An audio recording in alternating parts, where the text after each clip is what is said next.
Сәлем достар, сіздермен бірге ерекше тағамдар әлемі. Бүгін сіздерге ең дәмді французский запеканканың рецептісімен бөлісетін боламын.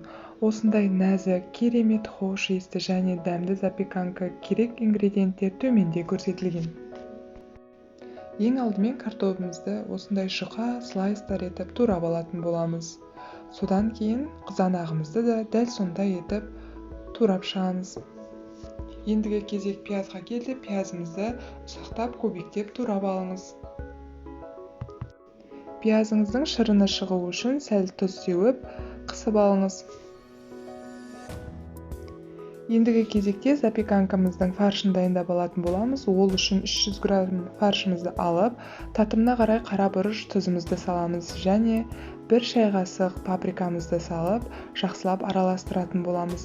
Және құрғақ болып қалмас үшін 20 мл-дей салқын су құйып араластырсаңыз өте жақсы болып шығады.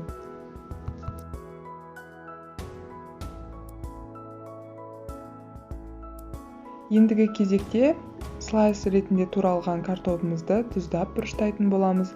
Татымына қарай тұз бұрышыңызды және паприкаңызды салыңыз және жақсылап араластыруыңыз қажет болады.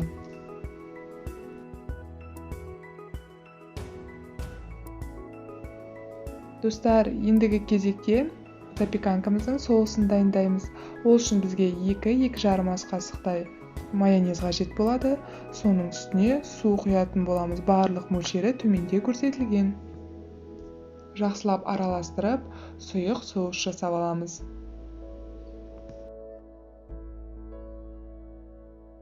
Мінекей негізгі ингредиенттерінің бәрін дайындап алдық. Енді запеканкамызды салып бастайық.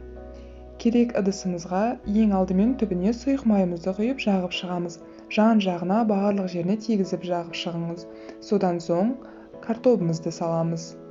Картоптан кейін соусқа кезек келеді. Барлық жеріне тиетіндей етіп, жеткілікті етіп, барлық соусыңызды құйып шығыңыз.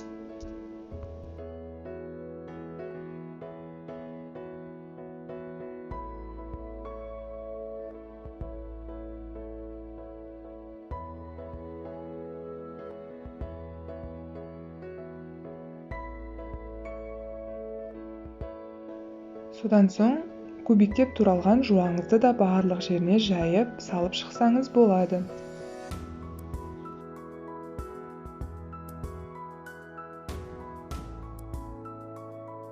Ендігі сәтте фаршын салатын боламыз.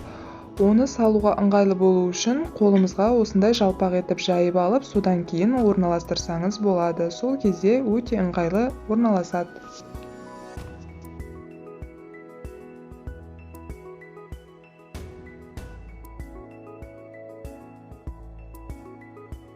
Барлық фаршыңызды барлық жеріне жеткілікті етіп орналастырып болғаннан кейін кезек қызанаққа да келеді. Әдемілеп кесілген қызанағыңызды осылайша видеода көрсетілгендей орналастырып шығыңыз.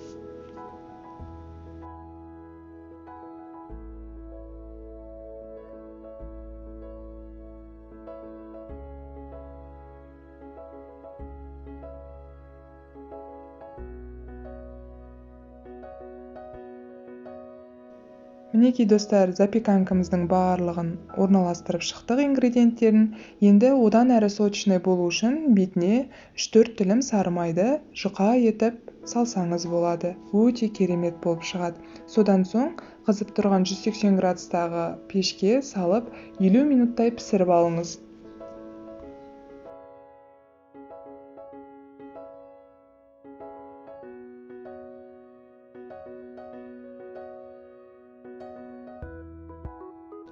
Мінекей 50 минутымыз өтті. Енді запеканкамызды пештен алып, үстіне үккіштен өткізілген сиырымызды сеуіп шығатын боламыз. Содан соң қайтадан пешке 5 минутқа салып алсаңыз, сиырыңыз жақсылап еритін болады.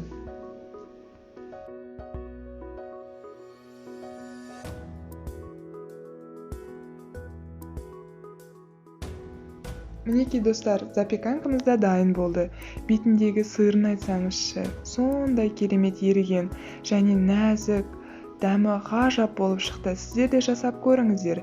Видеоны соңына дейін көргеніңізге алғысымды білдіремін.